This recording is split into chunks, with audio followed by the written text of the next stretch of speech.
سے. بلکہ پہلے تو ہم یہ بات کر لیتے ہیں ان ساری آیات میں کہ یہ کہاں تک کس غزوے کے متعلق ہے، پھر دوسری بات بعد میں کرتے ہیں. الذین استجابوا سے اگر مراد لے لیں کہ یہ صحابہ کرام رضی اللہ عنہم جو احد میں شامل ہوئے تھے، اللہ نے ان کے لیے اچھے کلمات سے ذکر کیا ہے اور اللہ نے ان کو اپریشیٹ کیا ہے، اللہ نے ان کی تعریف کی ہے اور فرمایا کہ وہ لوگ جنہوں نے اللہ اور اس کے رسول صلی اللہ علیہ وسلم کا حکم مانا جبکہ ان لوگوں کو زخم پہنچ چکے تھے، اس کے باوجود یہ حمراء الاسد تک 8 میل تک چلے گئے. للذین احسنوا منہم، تو جو لوگ بھی احسان اور تقوی والے تھے ان کے لیے بڑا اجر ہے. الذین، اور یہ وہ لوگ ہیں، یہ الذین پہلے آیا نا الذین استجابوا، اور اسی کے متعلق ہے الذین قال لهم الناس، اور یہ وہ لوگ ہیں کہ کہا ان کے لیے لوگوں نے. کن لوگوں نے کہا؟ یہ جو تھے مشرکین مکہ سے آئے ہوئے جاسوسی افواہ پھیلانے والے، انہوں نے کہا ان الناس قد جمعوا لکم، بلا شک و شبہ لوگ تمہارے مقابلے کے لیے جمع ہو رہے ہیں. یہ پہلی تفسیر کر رہے ہیں احد کی آیات کے مطابق، لیکن یہ زیادہ لوگ اس طرف گئے بھی نہیں اور تفسیر یہ بنتی بھی نہیں. لیکن آپ کو اس لیے بتا رہے ہیں کہ ممکن ہے کل آپ کو پڑھیں کسی جگہ پہ تو آپ کو یاد رہے گا ان الناس قد جمعوا لکم. جب یہ کہا گیا کہ لوگ تمہارے مقابلے میں جمع ہو رہے ہیں، وہ روحا کے مقام پہ ابو سفیان رک گئے ہیں اور ان کا ارادہ یہ ہے کہ آ کر ابھی مکہ مدینہ منورہ پہ دوبارہ حملہ کریں گے اور تم سب لوگوں کو ختم کر دیں گے. فخشوہم، ڈرو ان سے، فزادہم ایمانا، ان صحابہ رضی اللہ عنہ کا ایمان بڑھ گیا. وقالو حسبنا اللہ، اور انہوں نے کہا اللہ ہمیں کافی ہے. ونعم الوکیل، اور اللہ کیا ہی اچھا کارساز. رسول اللہ صلی اللہ علیہ وسلم نے احد کے دوسرے دن حمراء الاسد تک جانے سے پہلے ارشاد فرمایا کہ ہمارے ساتھ کوئی چلنے کے لیے تیار ہے. جب یہ 630 کھڑے ہو گئے ان کا اللہ کے رسول ہم سب تیار ہیں، تو رسول اللہ صلی اللہ علیہ وسلم نے آج میرے ساتھ وہی چلے گا جو کل احد میں ہمارے ساتھ شریک تھا تاکہ منافق کوئی نہ جائے. تو اگر یہ کمزور تفسیر مان لی جائے کہ یہ آیت ان کے متعلق ہے تو یہاں تک تو بات ٹھیک ہے، سمجھ میں آ جاتی ہے کہ الذین قال لهم الناس، جب لوگوں نے ان سے کہا ان الناس قد جمعوا لکم، لوگ تمہارے مقابلے میں پھر جمع ہو رہے ہیں روحا میں، ابو سفیان رک گئے ہیں. فخشوہم، ڈرو ان کی جمعیت سے اور وہ اب آئے مدینہ منورہ تمہیں ختم کرنے کے لیے. فزادہم ایمانا، جمع کر لیے تھے انہوں نے اسباب. انہوں نے کہا، اللہ نے فرمایا کہ ان کا کیا ہوا، ایمان اور بڑھ گیا. وقالو حسبنا اللہ ونعم الوکیل، انہوں نے کہا اللہ ہمیں کافی ہے اور کیا ہی اچھا کارساز. یہاں تک تو ٹھیک سمجھ میں آتی، اگلی آیت نہیں حل ہوتی. فانقلبوا، سو یہ صحابہ رضی اللہ عنہم لوٹے ہیں. یہ گئے پھر کہاں تک؟ حمراء الاسد تک. یہ احدی کے متصل واقعات اگر لے لیں، حمراء الاسد تک گئے اور وہ لوٹے ہیں بنعمت من اللہ، اللہ کا انعام لے کے. ایک وفضل، اللہ کے فضل کے ساتھ. 2 لم یمسسہم سوء، اور انہیں کوئی نقصان نہیں پہنچا. 3 واتبعوا رضوان اللہ، اور اللہ کی خوشی کے ساتھ لوٹے ہیں. یہ 4 نعمتیں انہیں حاصل ہو گئیں. واللہ ذو فضل عظیم، اور اللہ بڑا فضل فرمانے والا ہے. یہ 4 نعمتیں جو اللہ نے کہی ہیں، یہ احد کے بعد حمراء الاسد میں کوئی ایسی چیز نہیں ہوئی، کیونکہ حضور اقدس صلی اللہ علیہ وسلم حمراء الاسد میں گئے ہیں اور وہاں پر تو اتوار کے دن یہ ہوا ہے اور سوموار کے دن آپ نے اعلان کیا کہ چلو، تو سوموار، پیر، منگل اور بدھ 3 دن رسول اللہ صلی اللہ علیہ وسلم حمراء الاسد میں ٹھہرے ہیں. جب ابو سفیان رضی اللہ عنہ وغیرہ کو پتا چلا تو یہ لوگ بھاگ گئے. تو اس لیے یہ آیت اس کے ساتھ فٹ نہیں بیٹھتی. محققین نے اس آیت کو الذین قال لهم الناس ان الناس قد جمعوا لکم، اس آیت کو وہ کہتے ہیں یہ احد کے فوراً بعد کی بات نہیں، بلکہ یہ اگلے سال کی بات ہے، 1 سال بعد کی، کہ وہ جو چیلنج کر کے گئے تھے نا کہ ہم تم سے پھر لڑنے کے لیے آئیں گے، وہ 1 سال بعد والی بات ہے. اس میں یہ آیت ٹھیک بیٹھتی ہے کہ الذین قال لهم الناس ان الناس قد جمعوا لکم. اور جب یہ افواہ اڑی اور بات پہنچی صحابہ رضی اللہ عنہ تک کہ لوگ تمہارے لیے جمع ہو رہے ہیں، فخشوم، مکہ مکرمہ سے وہ نکل پڑے ہیں، انہوں نے اسباب جمع کر لیے ہیں، تو تم اس خطرے کا مقابلہ کرو گے. فزادہم ایمانا، ان کا ایمان بڑھا. وقالوا حسبنا اللہ ونعم الوکیل، انہوں نے کہا اللہ کافی ہے اور کیا ہی اچھا کارساز ہے. فانقلبوا، وہ بدر سے واپس لوٹے. یہ ہے بدر صغرا جسے کہتے ہیں. بدر صغرا یہ شعبان 4 ہجری میں پیش آیا ہے. 8 دن رسول اللہ صلی اللہ علیہ وسلم وہاں انتظار میں رہے، اور جب انتظار میں رہے تو وہاں پہ تجارت بھی ہوئی.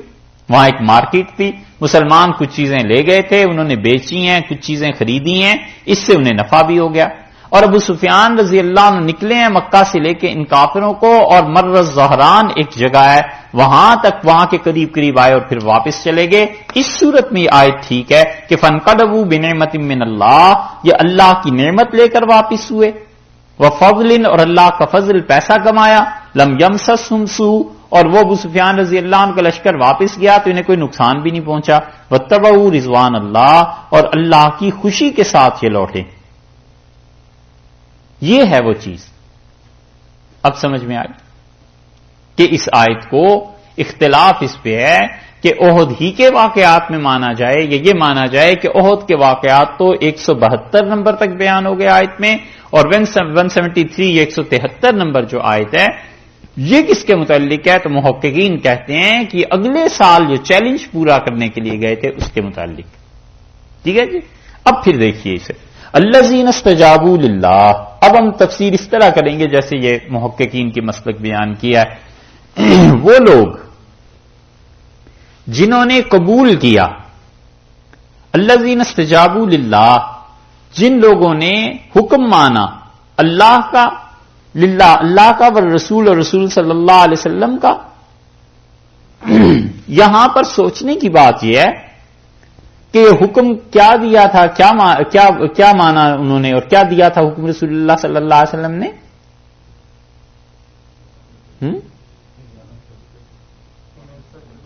اونچا بولو. ہاں، کہ میرے ساتھ چلو. ٹھیک ہے نا جی، یہ حکم دیا تھا نا. اللہ نے یہ حکم کہاں دیا تھا؟ یہ حکم تو رسول اللہ صلی اللہ علیہ وسلم نے ہی دیا تھا، اور اللہ نے اس حکم کو اپنی طرف منسوب کیا ہے. اللہ نے کہا ہے جنہوں نے میرا حکم مانا. اس کا مطلب یہ ہے کہ رسول صلی اللہ علیہ وسلم کا حکم ماننا اللہ ہی کا حکم ماننا. اللہ نے فرمایا الذین استجابوا للہ والرسول من بعد ما اصابہم القرح، اور یہ وہ لوگ جنہوں نے اللہ اور اس کے رسول صلی اللہ علیہ وسلم کی بات مانی اس کے بعد کہ ان لوگوں کو کٹاؤ، زخم، تکلیف پہنچ چکی تھی. پھر کیا ہوا جنہوں نے مانی؟ اب اس کا جواب نہیں ہے یہاں. للذین احسنوا، وہ لوگ للذین احسنوا جن لوگوں نے نیکی کی، جو ان میں سے نیک ہیں. منہم، ان میں سے. یہ جو منہم کا لفظ ہے نا، اس من کا ترجمہ ایک تو ہے سے کہ ان میں سے. اشکال یہ پیدا ہوتا ہے کہ یہ تو سارے ہی نیک تھے. تو من جو ہوا کرتا ہے یہ کبھی کبھی کل میں سے جز کو نکالنے کے لیے آتا ہے نا.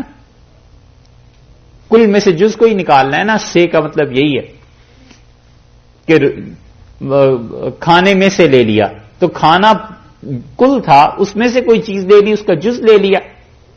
تو یہ کل میں سے جز نکالنے کے لیے نہیں ہے یہ من. اگر یوں ترجمہ ہوگا تو غلط ہو جائے گا. یہ صحابہ سارے رضی اللہ عنہم تو سارے کے سارے احسن بھی تھے اور متقی بھی تھے. اس ٹکڑے میں 2 صفات کا ذکر کیا گیا، للذین احسنوا منہم واتقوا، ان میں سے جو نیک تھے اور جو متقی تھے. ٹھیک ہے. تو اگر ہم یہ کہیں کہ ان میں سے جو نیک اور متقی تھے تو اس کا مطلب ہے باقی لوگ نیک اور متقی نہیں تھے. اس لیے محققین نے یہاں اس لفظ پر بحث کرتے ہوئے لکھا ہے کہ یہ من جو ہے یہ اس لیے نہیں ہے کہ کل سے جز کو نکالا جائے، بلکہ یہ وضاحت کے لیے ہے کہ سارے کے سارے جو کہ نیک اور متقی تھے. للذین، وہ لوگ، احسنوا، احسان والے تھے، نیک تھے، منہم، سارے، یہ جو پوری جماعت ہے، واتقوا، اور ڈرنے والے، اجر عظیم، اللہ نے ان کے لیے بڑا اجر رکھا ہے.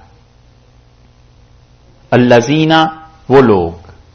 اچھا، یہاں پر ایک اور چیز آپ غور کر لیجئے. یہ 3 نقطے دیکھ رہے ہے آپ کے قرآن پاک میں؟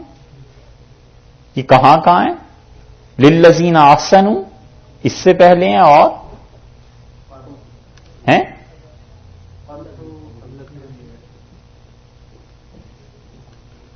کہاں کہاں ہے؟ الذین قال لهم الناس، الذین استجابوا للہ،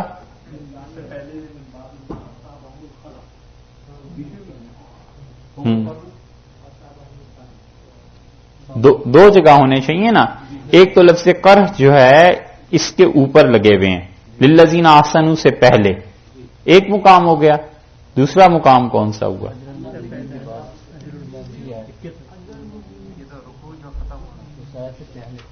اس آیت سے پہلے اجر المومنین. ٹھیک ہے، اب دیکھ لیا آپ نے.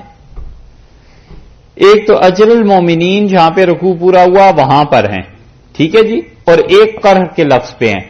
اب یہ جو درمیان میں عبارت آئی نا الذین استجابوا للہ والرسول من بعد ما اصابہم القرح، اس کے بعد ہوا کیا کہ وہ لوگ جنہوں نے اللہ اور اس کے رسول صلی اللہ علیہ وسلم کی بات مانی جبکہ انہیں زخم پہنچ چکا تھا، پھر کیا؟ آگے اس کا جواب نہیں ہے.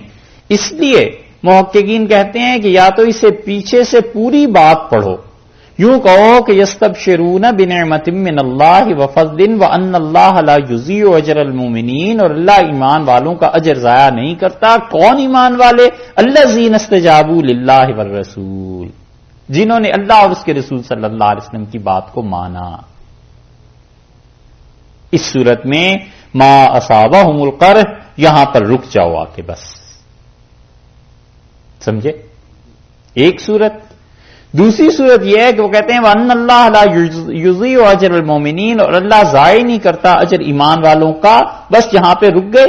آگے دیکھو الذین استجابوا للہ والرسول من بعد ما اصابہم القرح للذین احسنوا منہم واتقوا اجر عظیم، ان کے لیے اجر عظیم ہے جنہوں نے اللہ اور اس کے رسول صلی اللہ علیہ وسلم کی بات مانی جبکہ ان کے زخم پہنچ چکے تھے، اور اس کے ساتھ ساتھ وہ محسن بھی تھے اور متقی بھی تھے. ان صفات والے مومنین کے لیے اجر عظیم ہے.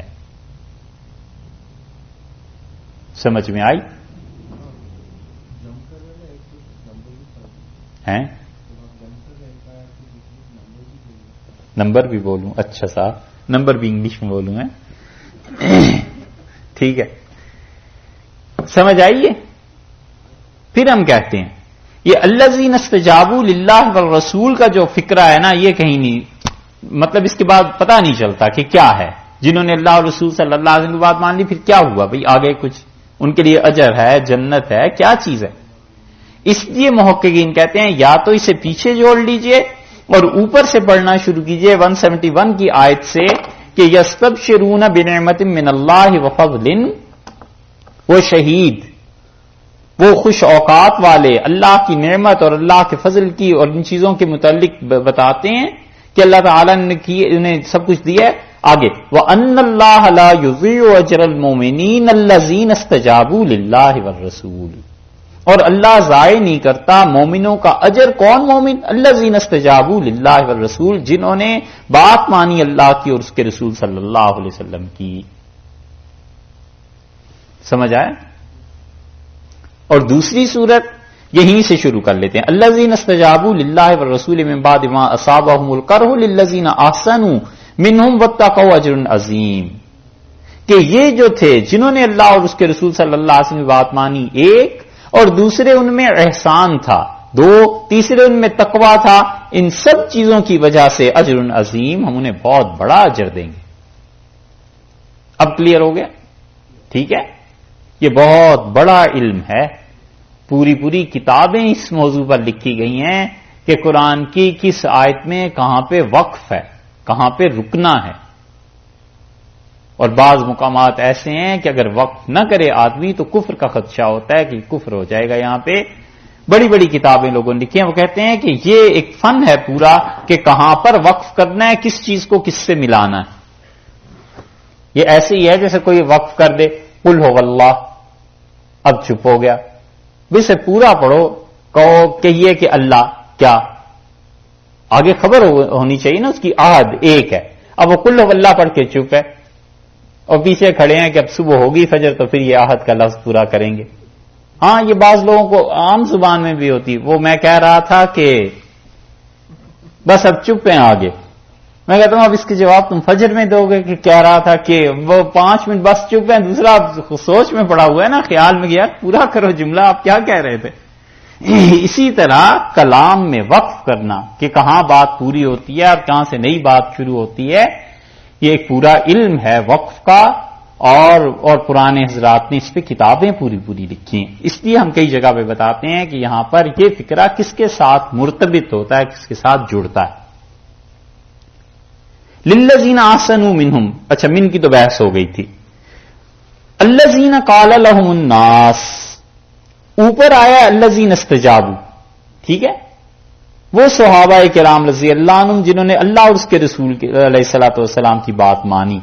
یہاں تک تو ہو گیا عہد کا قصہ. اب ہم اس تفسیر کو اس طرح کر رہے ہیں کہ آئندہ سال جو بدر میں آئے ہیں, الذین قال لهم الناس, وہ لوگ جنہوں نے اللہ اور اس کے رسول علیہ الصلوۃ والسلام کی بات مانی, یہ وہی لوگ ہیں. قال لهم, ان کے لیے کہا, الناس, لوگوں نے کہا. لوگوں میں حضرت نعیم بن مسعود ثقفی تھے.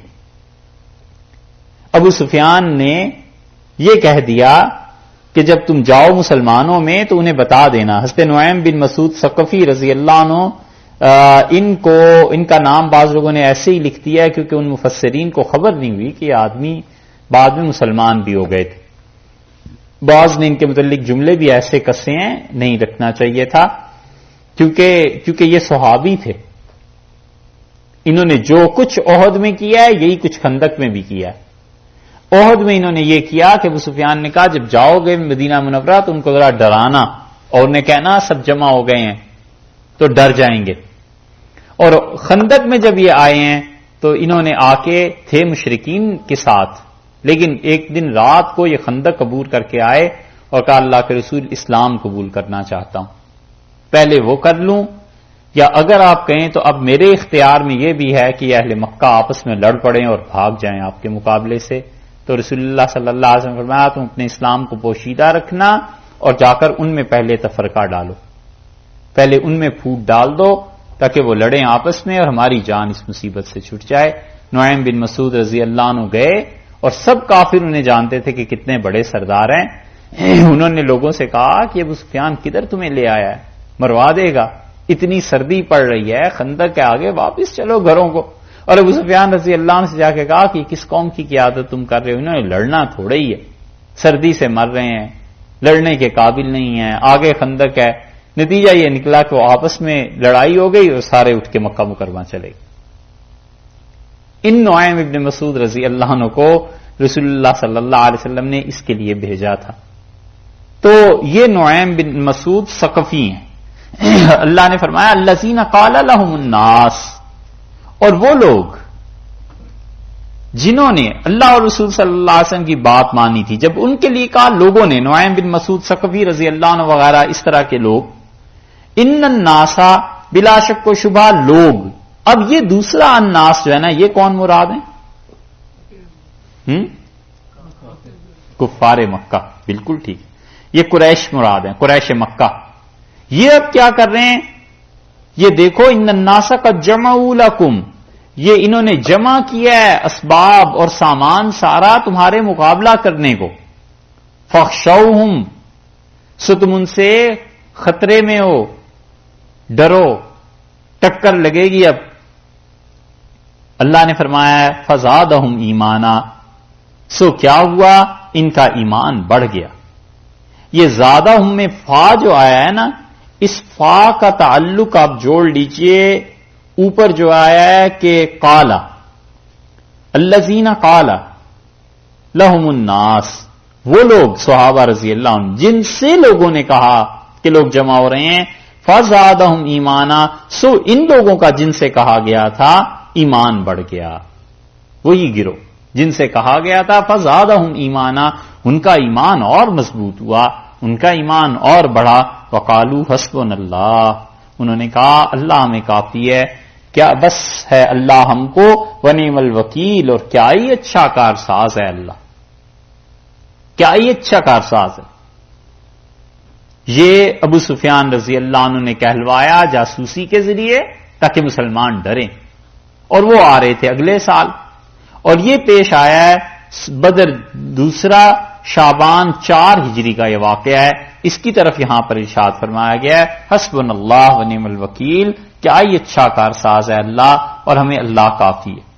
یہ ایسا جملہ ہے جس کو بہت سے مشائخ مشکلات میں تکالیف میں پڑھنے کے متعلق کہتے ہیں کہ جب کوئی تکلیف اور مصیبت پیش آ جائے تو 1000 بار اس جملے کو پڑھنا چاہیے، حسبنا اللہ ونعم الوکیل، کہ اللہ ہمیں کافی ہے، ونعم الوکیل، اور کیا ہی اچھا کارساز ہے، کیا ہی اچھا کام بنانے والا ہے۔ فانقلبوا، رسول اللہ صلی اللہ علیہ وسلم نے ایسے جملے بھی فرمائے ہیں حدیث میں، یہ جو ہے نا ذوالجلال والاکرام آتا ہے، رسول اللہ صلی اللہ علیہ وسلم فرمایا جب تمہیں کوئی مصیبت پیش آ جائے لفظوا بیا ذوالجلال والاکرام، چمٹ جاؤ اس بات سے کہ یا ذوالجلال والاکرام، کثرت سے پڑھتے رہو یا ذوالجلال والاکرام یا ذوالجلال والاکرام، آپ نے لفظوا بہا، چمٹ جاؤ اس جملے سے مصیبتوں کو دور کرنے کے لیے، تکالیف کو ہٹانے کے لیے۔ یہ وہ تو حدیث ہے، حضرت صلی اللہ علیہ وسلم نے فرمایا یہ جو جملہ ہے یہ بعض بزرگ کہتے ہیں فانقلبوا بنعمت من اللہ، پس یہ لوٹے اس بدر سے اللہ کی نعمت کو لے کے، اس ثواب کو لے کے جو ثواب اللہ نے انہیں دینا تھا، بالکل ہمت نہیں ہارے، 1 سال بعد پھر مارکا ہوا ہے، پھر چل پڑے ہیں۔ یہ ہے صحابہ کرام رضی اللہ عنہم کی عظمت کہ بالکل ہمت ان کی ختم نہیں ہوئی۔ فانقلبوا بنعمت من اللہ، اور وہ لوٹے ہیں اللہ کی طرف سے ثواب لے کے، ایک وفضل، اور اللہ کی طرف سے فضل انہیں ملا ہے۔ فضل سے مراد مفسرین کہتے ہیں کہ 8 دن چونکہ رسول اللہ صلی اللہ علیہ وسلم رہے ہیں، اس درمیان میں جو تجارت انہوں نے کی ہے وہ پیسہ سرمایہ اس کا نفع لے کر واپس ہوئے ہیں۔ 2 باتیں، لم یمسسہم سوء، اور انہیں کوئی تکلیف نہیں پہنچی، کوئی انہیں پریشانی نہیں اٹھانی پڑی، کوئی برائی نہیں پہنچی، یعنی ابو سفیان رضی اللہ عنہ ڈر کے مارے وہیں سے مر الظہران سے واپس چلے گئے اور جنگ کا موقع ہی نہیں آیا۔ واتبعوا رضوان اللہ، اور اللہ کی رضا اس کو حاصل کر کے لوٹیں۔ یہ واتبعوا جو ہے اس کا تعلق بنتا ہے فانقلبوا، فانقلبوا وہ لوٹے اللہ کی نعمت کے ساتھ، اس کے فضل کے ساتھ، بغیر کچھ نقصان اٹھائے۔ 3 چیزیں، واتبعوا، اور وہ لوٹے ہیں، پیروی کی ہے انہوں نے، رضوان اللہ، اللہ کی رضا کی۔ اور اللہ کی رضا سے بڑا مقام کوئی نہیں۔ آیا ہے نا سورہ فجر کے آخر پہ اللہ تعالی نے فرمایا کہ یا ایتھا النفس المطمئنہ ارجعی الی ربک راضیۃ مرضیہ، اور جب روح مومن کی جب نکالی جاتی ہے تو اسے بشارت دی جاتی ہے اور اسے کہتے ہیں کہ چلو اللہ کی طرف، راضیۃ مرضیہ، تم اس سے خوش ہو اور وہ تم سے خوش ہے، فادخلی فی عبادی، اور میرے بندوں میں داخل ہو جا۔ اس کا مطلب ہے کہ اللہ کی رضا کے مقام کے بعد بس پھر بندگی ہی ہے، یا وہی مقام یہ بھی ہے، اور جنت مل جاتی ہے۔ خدا کی رضا سے بڑا کوئی مقام ہوتا تو اس کے لیے کچھ اور بھی آتا۔ اسی لیے قرآن پاک میں آیا ہے سورہ فتح میں یبتغون فضلا من اللہ ورضوانا، اور یہ صحابہ رضی اللہ عنہم تلاش کرتے ہیں اللہ کا فضل اور اللہ کی رضا کو تلاش کرتے ہیں، اللہ کی خوشی کو، کہ اللہ کس بات سے خوش ہے۔ اللہ نے فرمایا ہماری خوشی لے کر وہ واپس گئے، ہم ان سے راضی تھے، ہم ان سے خوش تھے۔ اور یہ اللہ کی رضا اور خوشی کسی آدمی کو مل جائے، اس کے مقدر، اس کے نصیب کا کیا کہنا۔ واللہ ذو فضل عظیم، اور فضل کے اعتبار سے اللہ تعالی کا فضل بہت بڑا ہے، بہت مہربانی فرمانے والا ہے۔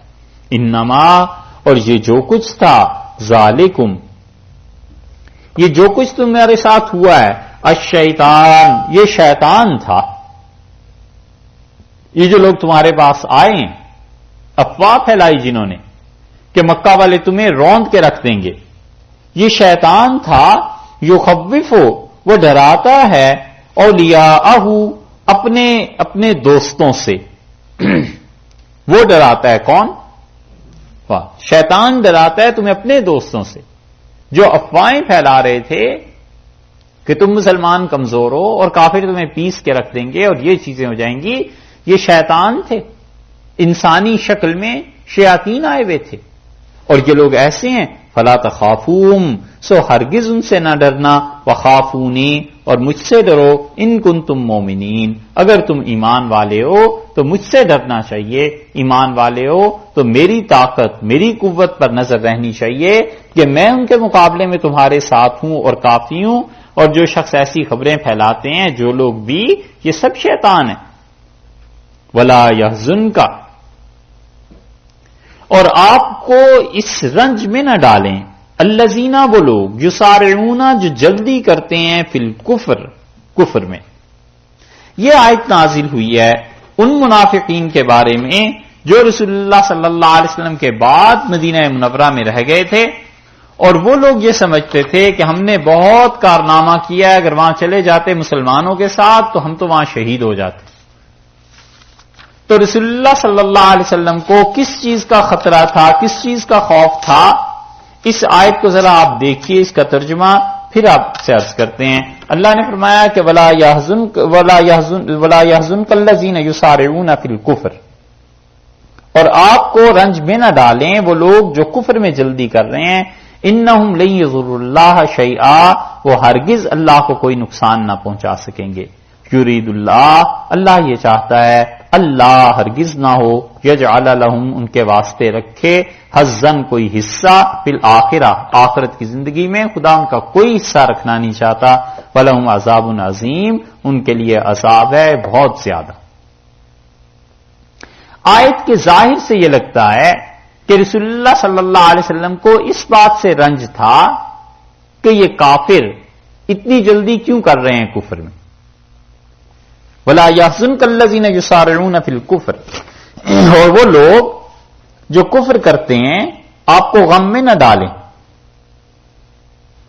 بظاہر یہی لگتا ہے، لیکن محققین کہتے ہیں یہ مطلب نہیں ہے.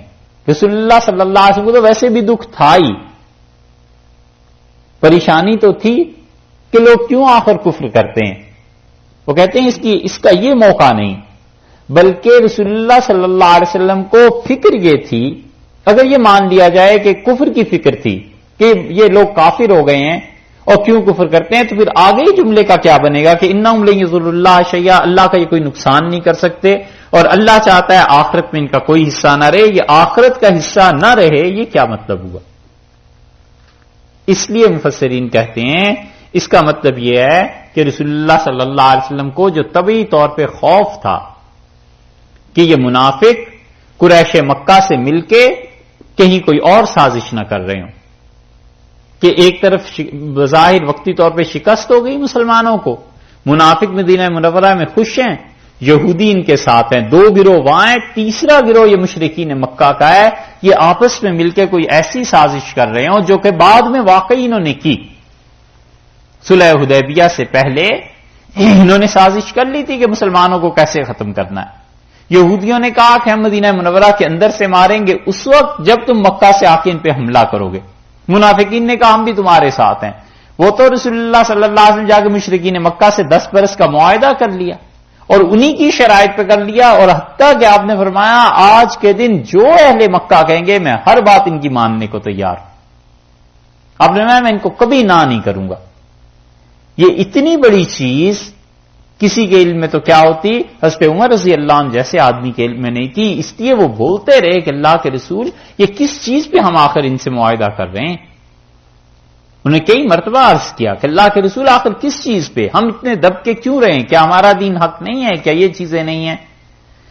اور حضرت عمر رضی اللہ عنہ کہتے تھے وہ حدیبیہ کے دن جو میں بولا تھا نا، سم تو سومن، کتنے ہی روزے میں نے رکھے، وعمل تو عملن، کتنے ہی میں نے نیکی کے کام کیے، اور کتنے ہی غلاموں کو آزاد کیا ہے کہ اللہ اس دن کی گفتگو معاف کر دے جو رسول اللہ صلی اللہ علیہ وسلم کے سامنے میں نے کر لی تھی. اتنا ادب اور احترام رہا ہے حضرت عمر رضی اللہ عنہ. تو یہ تو طے کیے ہوئے تھے. حضرت صلی اللہ علیہ وسلم جب مشرکین مکہ سے معاہدہ کر لیا تو پھر یہودی اور منافق مدینہ منورہ میں اکیلے ہی رہ گئے. اب یہ کیا کر سکتے تھے، سازش ختم ہو گئی. علامہ سرخسی رحمت اللہ علیہ نے مبسوط میں اس کا ذکر کیا ہے. سیرت کی عام کتابوں میں بھی یہ چیز نہیں ملتی، یہ وہاں پر ملتی ہے. اس سے اندازہ ہوتا ہے کہ حدیبیہ کا معاہدہ کیوں ہوا تھا. اب دیکھیے رسول اللہ صلی اللہ علیہ وسلم کو یہ جو فکر تھی نا کہ کہیں یہ تینوں گروہ آپس میں مل کے احد کے فوراً بعد اب مسلمانوں کے لیے کوئی مصیبت نہ کھڑی کر دیں. اصل میں اللہ ان کے لیے کہہ رہا ہے کہ جو حرکت ہے ان کی تینوں کے گروہوں کے مل جانے کی اور مسلمانوں کو مارنے کی، یہ کفر کی حرکت ہے. وَلَا يَحْزُنْكَ الَّذِينَ يُسَارِعُونَ فِي الْكُفْرِ، اور آپ پریشان نہ ہوں اے ہمارے رسول صلی اللہ علیہ وسلم، یہ جو کچھ کفر کی حرکت میں جلدی کر رہے ہیں نا، آپس میں معاہدہ کر رہے ہیں، کچھ پریشان نہ ہوں. انہم لن یضروا اللہ شیئا، یہ ہرگز اللہ کو کچھ نقصان نہ پہنچا سکیں گے. یہ مل کر اگر جنگ کریں گے تو اللہ کے خلاف کریں گے، اللہ کو کیا نقصان پہنچا سکتے ہیں. یرید اللہ، اللہ تو یہ چاہتا ہے کہ یہ جو کچھ حرکتیں ہیں، اللہ یجعل لہم حظا فی الآخرہ، اللہ ان کی پاداش میں آخرت میں ان کا کوئی حصہ نہ رکھے، آخرت میں انہیں کوئی چیز نہ ملے. وَلَهُمْ عَذَابٌ عَظِيمٌ، اور ان کو بڑا عذاب ملنے والا ہے. یہ جو حرکتیں کر رہے ہیں، ان الذین اشتروا الکفر بالایمان، اور وہ لوگ ہیں بلا شک و شبہ جنہوں نے نشتروا، انہوں نے کیا کیا ہے؟ ترجیح دی ہے، انہوں نے زیادہ اچھا جانا ہے، انہوں نے خریدا ہے الکفر، کفر کو بالایمان، ایمان کے مقابلے میں کفر کو خرید لیا ہے. لن یضر اللہ شیئا، ہرگز خدا کو نقصان نہیں پہنچا سکیں گے. ولہم عذاب علیم، اور ان کے لیے مار، دکھ کی مار ہے، انہیں شدید عذاب پہنچے گا کیونکہ ان لوگوں کی نیتیں خراب ہیں اور آپس میں سارے مل کر یہ کفر کرنا چاہتے ہیں کہ مدینہ منورہ سے مسلمانوں کو ختم کر دیں. تھوڑی دیر ٹھہریے، آگے بھی. منافقت کا جو مضمون تھا ان لوگوں کے متعلق پھر بات شروع کی اور ان منافقین کی خبر لی ہے. اللہ تعالی نے فرمایا کہ وَلَا يَحْسَبَنَّ الَّذِينَ كَفَرُوا، اور جو لوگ کفر کرتے ہیں وہ ہرگز یہ خیال نہ کریں، ہرگز اس بات کو نہ سوچیں. یہ جو منکر ہیں اور جو اللہ اور اس کے رسول صلی اللہ علیہ وسلم کا عزت، ادب، احترام اور ان کے ساتھ تعلق ان چیزوں کے قائل نہیں ہیں، یہ بالکل اس بات کو نہ سوچیں. کیا بات؟ کہ انما نملی، کہ جو فرصت دیتے ہیں، ڈھیل دیتے ہیں، خیر لانفسہم، یہ کوئی اچھی چیز ہے جو ان کی جانوں کو پہنچ رہی ہے. یہ جو ڈھیل مل رہی ہے اور خدا کی گرفت نہیں آتی اور جو منہ میں آئے کہتے چلے جاتے ہیں، اسلام کے خلاف جو سازشیں ان کے دماغ میں آ جائیں بس کرتے چلے جاتے ہیں. انما نملی لہم خیرن، کہ یہ جو ہم انہیں ڈھیل دے رہے ہیں لانفسہم، ان کی جانوں کے لیے کوئی اچھی بات ہے. انما نملی لہم، ہم تو انہیں اس لیے ڈھیل دے رہے ہیں لیزدادوا اثما، تاکہ ان کا گناہ اور بڑھ جائے، بڑھتے جائیں، گناہ زیادہ کرتے جائیں. عذاب جو اللہ کا آنا ہے تو وہ گناہوں کی مناسبت سے آئے گا نا. وَلَهُمْ عَذَابٌ مُهِينٌ، اور یہ اللہ کا ایسا عذاب ہوگا جو مہین، ذلت والا عذاب ہے، یعنی خدا انہیں رسوا کر دے گا. عذاب کے متعلق یہ تیسرا لفظ قرآن میں کہیں کہیں آتا ہے، عظیم بھی آتا ہے، علیم بھی آتا ہے اور مہین بھی آتا ہے. اور غالباً یہ قرآن پاک کا واحد مقام ایسا ہے کہ اللہ نے تینوں آیات میں تینوں الفاظ کو جمع کر دیا. پہلے فرمایا وَلَهُمْ عَذَابٌ عَظِيمٌ، دوسری جگہ فرمایا وَلَهُمْ عَذَابٌ عَلِيمٌ پچھلی آیت میں، اور اس میں فرمایا کہ وَلَهُمْ عَذَابٌ مُهِينٌ، ان کے لیے ذلت کا عذاب ہے. تینوں چیزیں منافقین ہر جگہ شریک ہیں اس میں. تو منافق انسان وہ اللہ کے ساتھ جو کچھ بھی کرتا ہے علیہ باللہ، وہ سوچتا ہے کہ خدا کو اس کی خبر ہی نہیں. اللہ نے تینوں عذاب جمع کر دیے کہ جو ہم عذاب دیں گے وہ عظیم بھی ہوگا، علیم بھی ہوگا، مہین بھی ہوگا، رسوا کن عذاب ہوگا. اور اس آیت سے ایک چیز مسلمانوں کے سیکھنے کی بھی ہے، اور وہ یہ ہے کہ کبھی کبھی کسی بات پر اللہ کی گرفت ہو جاتی ہے تو اللہ سے پناہ تو مانگنی چاہیے لیکن یہ بھی ایک طرح سے خدا کی رحمت ہی ہے کہ کبھی کبھی جھٹکا لگ جاتا ہے اور انسان ٹھیک چلتا رہتا ہے، اور جس انسان کو خدا مہلت دے دے اور وہ خدا کی نافرمانی میں شیر ہو جائے اور کوئی اس کو پوچھنے والا نہ ہو، اس آیت کو یاد کرنا چاہیے۔ اللہ نے فرمایا نملی لہم لیزدادوا اسما، ہم انہیں کھلی چھٹی دے دیتے ہیں تاکہ وہ اپنے گناہوں میں بڑھیں، وَلَهُمْ عَذَابٌ مُهِينٌ، اور ان کے لیے عذاب ہے ایسا جو ذلت کا ہے۔ ما کان اللہ، اللہ ہرگز ایسا نہیں ہے۔ کیسا؟ لی، ہرگز بھی نہیں۔ یہ جو لام ہے نا، یہ جو نفی آ رہی ہے اس میں، اس کی تاکید نفی میں زور پیدا کرنے کے لیے کہ ہرگز خدا ایسا نہیں ہے۔ کیسا نہیں ہے؟ لِيَذَرَ الْمُؤْمِنِينَ، کہ وہ ایمان والوں کو چھوڑ دے، علی اس چیز پر، ما انتم علیہ، جس چیز پر لوگو تم ہو۔ یہ انتم علیہ میں انتم جو ہے پوری دنیا کے انسانوں سے خطاب ہے اللہ کا، کہ دنیا جہان کے لوگوں تم جتنے بھی ہو نا، اللہ ہرگز ایسا نہیں ہے کہ تم میں سے ایمان والوں کو خدا اس حال میں چھوڑ دے جس حال میں یہ ہیں۔ ما کان اللہ لیذر المؤمنین علی ما انتم علیہ، اللہ وہ ایسا نہیں ہے کہ چھوڑ دے گا مسلمانوں کو جس طرح پر تم ہو۔ کیوں؟ حتی یہاں تک کہ یمیز الخبیث من الطیب، اللہ الگ الگ کر دے گا خبیث کو طیب سے، پاک کو ناپاک سے۔ جو بھی مسلمان ہونے کو کہے گا خدا اسے ہرگز نہیں چھوڑے گا ایسا جس حال میں تم ہو۔ اللہ اس کا امتحان لے گا، پھر یا تو وہ منافقوں میں چلا جائے گا، یا وہ کافروں میں چلا جائے گا، یا پھر پکا مومن ہو کر رہے گا۔ اللہ ایمان والوں کو ہرگز نہیں چھوڑے۔ دیکھا؟ اور کریں ایمان کے دعوے، مسلمان اور ایمان کا دعویٰ۔ اللہ نے فرمایا ما کان اللہ لیذر المؤمنین علی ما انتم علیہ، لوگو تم جس حال میں ہو اللہ مسلمانوں کو اس حال میں نہیں چھوڑے گا۔ تم کفر کرتے ہو، خدا کی نافرمانی کرتے ہو، پوری انسانیت خدا کی جیسی بھی نافرمان ہو، اللہ نے بتایا کہ اسے تو غرض مسلمانوں سے ہے کہ جو مسلمان ہے اللہ اس کو نہیں چھوڑے گا، اس پر ضرور ایسے حالات لائے گا حتی یمیز الخبیث من الطیب، یہاں تک کہ پاک اور ناپاک چیزوں کو الگ الگ وہ کر دے۔ حدیث میں آتا ہے کہ صحابہ کرام رضی اللہ عنہ کو بڑا صدمہ پہنچا اس احد کے واقعے سے، اور انہوں نے عرض کیا کہ اللہ کے رسول کوئی ایسی چیز ہمیں معلوم ہو جائے کہ ہم جانچ لیں کہ منافق کون ہے، کوئی چیز پڑھنے کو پتا چل جائے، اللہ تعالی ہمیں کوئی نشانی دے دے جس نشانی سے پتا چل جائے کہ یہ منافق ہے، یہ پکا مومن ہے، تاکہ منافق پہ ہم اعتبار ہی نہ کریں۔ جو ہمیں نقصانات اٹھانے پڑے ہیں منافقوں کی وجہ سے، ہم اس سے الگ ہو جائیں۔ تو اللہ نے فرمایا ہم کوئی نشان نہیں دے رہے، ہم تو خود اس کائنات کے نظام کو ایسے چلا رہے ہیں کہ مومن اور منافق خود ہی الگ الگ ہوتے رہیں گے، آزمائشیں آتی ہی رہیں گی، اور ایسی آزمائشیں آئیں گی کہ خبیث اور طیب دونوں الگ الگ ہو جائیں گے۔ یہاں پر جو لفظ استعمال کیا ہے اس پہ ایک بات آپ سے عرض کرتے ہیں۔ یذرا کا لفظ ہے نا، یہ یذرا کا لفظ اصل میں اور یدعو کا لفظ یہ دونوں مضارع ہیں۔ مضارع پڑھا تھا نا کہیں، وہ کافی عرصہ ہوا مضارع پڑھا تھا، ٹھیک ہے؟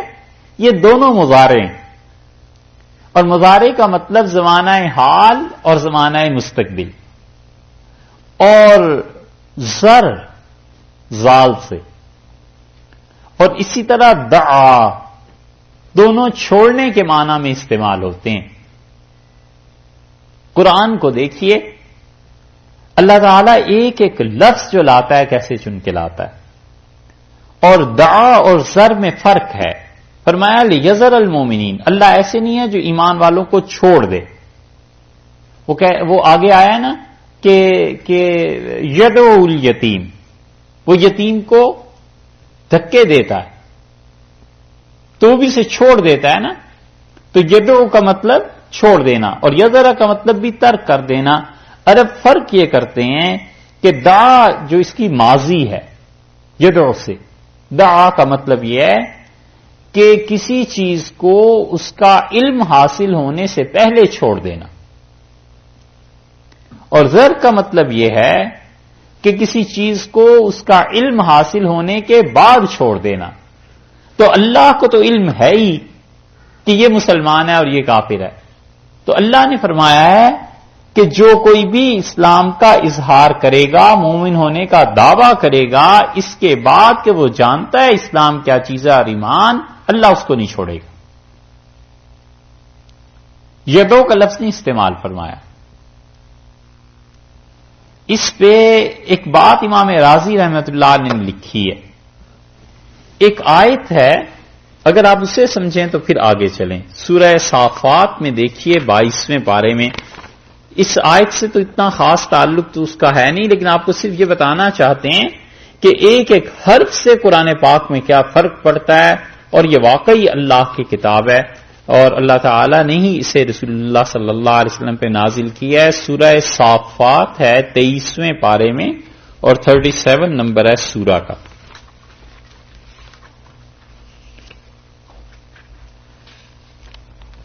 ملی جی؟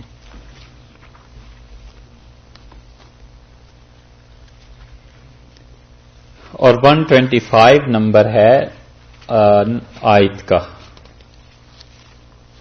23واں پارہ، اور سورہ صافات 37، اور آیت نمبر اس کی 123 دیکھ لیجئے۔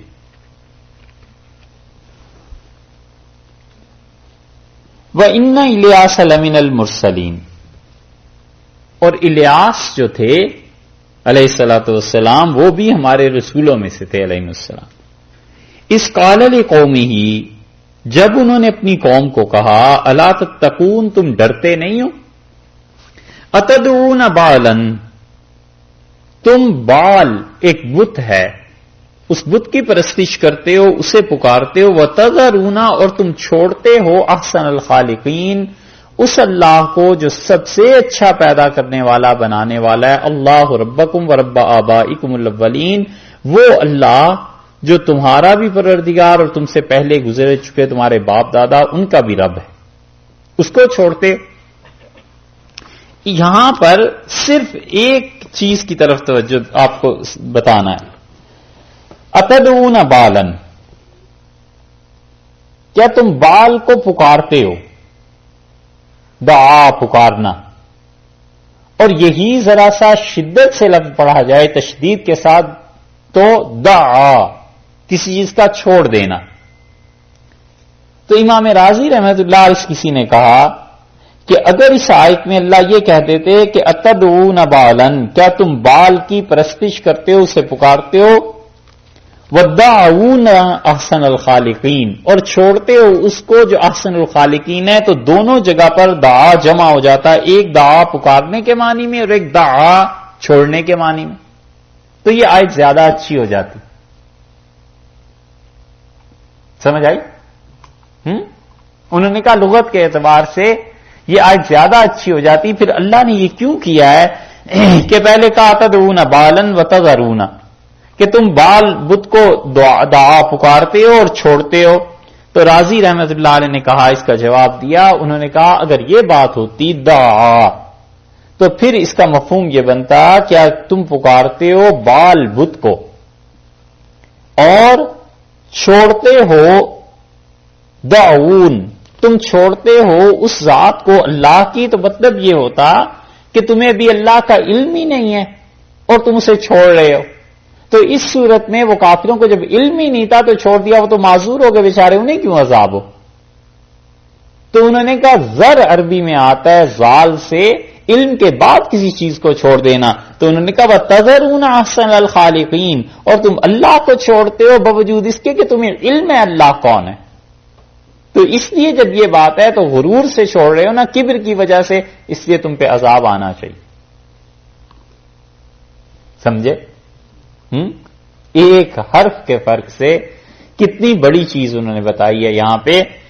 یہ ہے خدا کی کتاب، کاش کبھی موقع ملے زندگی میں پڑھانے کا لغت کے ساتھ، پھر آپ سے عرض کریں کہ اس میں کیا کیا کمال کی باتیں۔ زبان کا اپنا ہی ایک چسکا ہے، سٹینڈرڈ ہے، آدمی کو زبان صحیح معنی میں آتی ہو اور ساتھ ساتھ اس کے میر درد اور غالب کو پڑھا ہوا ہو تو مزہ ہی آ جائے.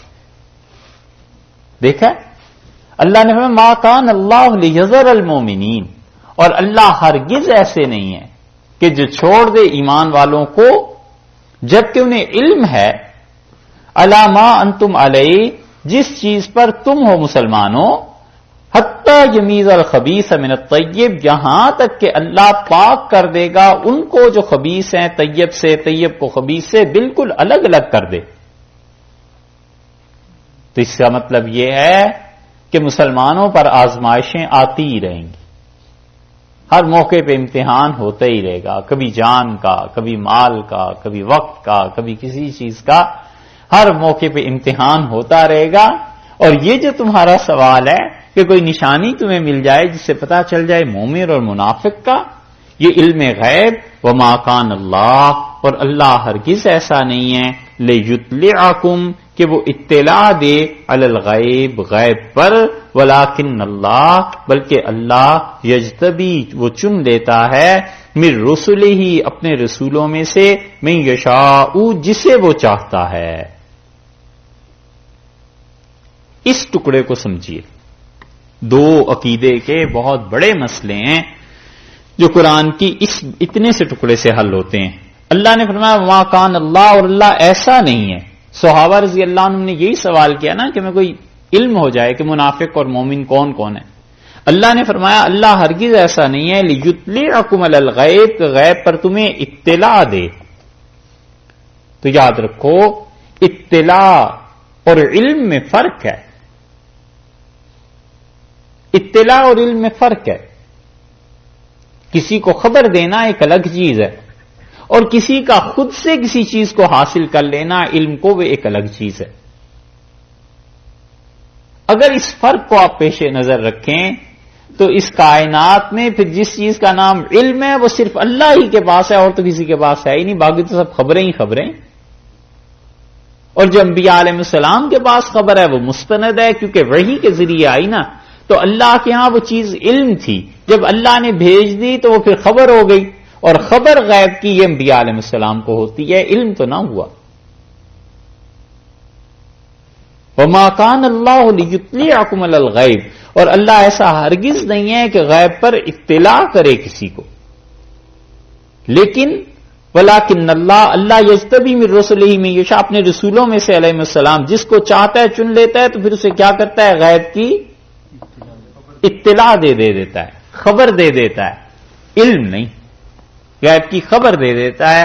تو اللہ کے ہاں سے جو کچھ بھی حضور اقدس صلی اللہ علیہ وسلم کو اور تمام انبیاء علیہ الصلوۃ والسلام کو ملا وہ خبر غیب تھی، علم غیب تو نہیں تھا.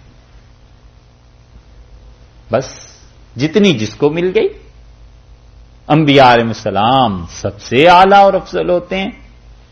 حق تعالی شانہ نے اس پوری کائنات میں سب سے زیادہ خبر غیب کی کسی کو دی تھی تو وہ رسول اللہ صلی اللہ علیہ وسلم ہی تھے، اور ان کے اور اللہ کے درمیان پھر اور کوئی نہیں.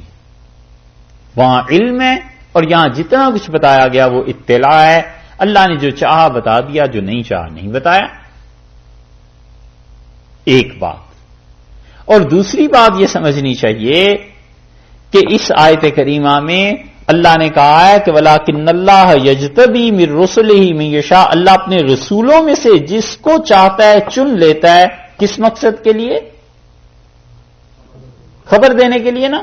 آگے دیکھو جی، اطلاع دینے کے لیے. آگے دیکھیے فَآمِنُوا بِاللَّهِ وَرُسُلِهِ، سو لوگوں ایمان لاؤ اللہ پر، اس کے رسولوں پر. وَإِن تُؤْمِنُوا، اور اگر تم ایمان لاؤ، وَتَتَّقُوا، اور اللہ سے ڈرو، فَلَكُمْ أَجْرٌ عَظِيمٌ، تمہارے لیے بڑا اجر ہے. تو پوری آیت نے یہ بتایا کہ اللہ اطلاع غیب کی دیتے ہیں انبیاء علیہ الصلوۃ والسلام کو، اور ان میں سے بھی اس کو جسے خدا چن لے. نبیوں کے علاوہ تو کسی کا ذکر نہیں، رسولوں کے علاوہ علیہ السلام، اور تو کسی کا نہیں نا. اور یہ رد ہے ان تمام لوگوں کا جو اپنے ائمہ کے متعلق یہ عقیدہ رکھتے ہیں کہ انہیں غیب کا علم ہوتا ہے اور خدا انہیں غیب کی اطلاع دیتا ہے. جتنے باطنی ہیں اور جتنے لوگ 12 اماموں کو ماننے والے ہیں وہ اپنے عقیدے کا اثبات کرتے ہیں اور وہ والعیاذ باللہ کہتے ہیں کہ ہمارے جو 12 امام تھے انہیں اللہ نے اتنا علم دیا ہے کہ خدا کا بڑے سے بڑا کوئی نبی اور بڑے سے بڑا فرشتہ بھی وہاں تک نہیں پہنچ سکتا. تو خدا کا بڑے سے بڑا نبی تو پھر رسول اللہ صلی اللہ علیہ وسلم ہے اور بڑے سے بڑا فرشتہ تو پھر جبریل امین ہے. وہ کہتے ہیں انہیں اتنا ان کو علم دیا جاتا ہے. اور اس عقیدے کو پرانے تو لکھتے تھے سو لکھتے تھے. خمینی صاحب کی کشف الاسرار پڑھیے جہاں انہوں نے اپنے عقائد کو بیان کیا ہے, اب بھی مل جاتی ہے فارسی میں, کہیں سے لے کے پڑھ لیجئے گا. انہوں نے صاف لکھا ہے کہ ہمارے ان ائمہ کو اتنا علم اللہ نے دیا ہے کہ کسی نبی مرسل اور کسی ملک مقرب اللہ کے قریبی سب سے قریبی فرشتے اور کسی بڑے سے بڑے نبی کو وہ چیز نہیں دی گئی. اور جو معراج رسول اللہ صلی اللہ علیہ وسلم کو عمر میں ایک بار پیش آئی تھی, ہمارے اماموں کو ہر ہفتے پیش آتی ہے, ہر جمعرات کو معراج پہ جاتے ہیں. یہ پڑھنے سے تعلق رکھتی ہیں چیزیں. اس لیے کوئی بھی فرقہ ہم اس سے ایک بات کہتے ہیں, ہم کہتے ہیں مت جھگڑو, بالکل جھگڑا نہ شروع کرو. جس چیز پر آپ کا ایمان یقین عقیدہ ہے نا, اپنے بڑوں کی کتابیں پڑھ لو, بس جو کچھ وہ لکھا ہے آپ خود فیصلہ کر لو یہ چیزیں صحیح ہیں غلط ہیں. جتنے اثنا عشری اور یہ اماموں کے قائل ہیں, ہم کہتے ہیں بھائی کوئی جھگڑے کی بات نہیں ہے. آپ یہ بتائیے آپ کا عقیدہ ہے یہ کہ رسول اللہ صلی اللہ علیہ وسلم سے زیادہ علم حضرت حسن, حضرت حسین, جعفر صادق, امام باقر, موسیٰ کاظم, حضرت علی, حضرت فاطمہ رضی اللہ تعالی عنہم, ان سب کا علم رسول اللہ صلی اللہ علیہ وسلم سے زیادہ تھا اور ان کو ہر ہفتے معراج ہوتی؟ وہ کہتے ہیں جی نہیں. ہم کہتے ہیں جب نہیں تو پھر یہ کیا ہے؟ اس لیے جو لوگ اعتقاد کی بحث کرتے ہیں انہوں نے در حقیقت اپنے بڑوں کی کتابیں خود نہیں پڑھی ہوئی ہوتی. ہم کہتے ہیں مت لڑو, صرف وہ کتابیں پڑھ لو تو تمہیں خود ہی پتا چل جائے گا کہ حق کیا ہے اور باطل کیا ہے, جھوٹ کیا ہے اور سچ کیا ہے. اور ہم نے آج تک ایک آدمی ایسا نہیں دیکھا جس نے اپنے بزرگوں کی کتابیں خود پڑھی ہوئی ہوں اور پھر وہ بیچارہ کبھی جواب دینے آیا ہو. سب کہتے ہیں جی اب سمجھ نہیں آتی کیا کریں, بڑوں نے لکھا ہے. یہ ہے چیزیں. یہ آیت رد کرتی ہے کہ اللہ نے کہا ہے ہم غیب کی اطلاع دیتے ہیں اور ان کو ہی دیتے ہیں, صرف رسولوں میں سے جس کو بھی ہم چن لیں انہیں اطلاع دیتے ہیں علیہ السلام. اس کا مطلب یہ ہے کہ کوئی اور ہے ہی نہیں یہاں ذکر, نہ صحابہ رضی اللہ عنہ کا ہے تو نہ ائمہ کرام رضی اللہ عنہ کا ہے تو نہ اولیاء اللہ کا ہے رحمہم اللہ, کسی کا ذکر نہیں ہے. اسی لیے فوراً بات کہا فآمنوا باللہ ورسولہ, لوگوں ایمان لاؤ اللہ پر اس کے رسولوں پر علیہ الصلوۃ والسلام. ان تؤمنوا وتتقوا, اور اگر تم ایمان لے آؤ اور ڈرو بچو اپنی زندگی کو اچھا رکھو, فلکم اجر عظیم, بڑا اجر ہے تمہارے لیے. بار بار تقوی کا ذکر آتا ہے اور یہ تقوی حقیقت میں تنہائی کی اچھائی ہے کہ کسی انسان کی تنہائی پاک ہو جائے, اچھائی ہو جائے تنہائی میں, یہ ہے تقوی.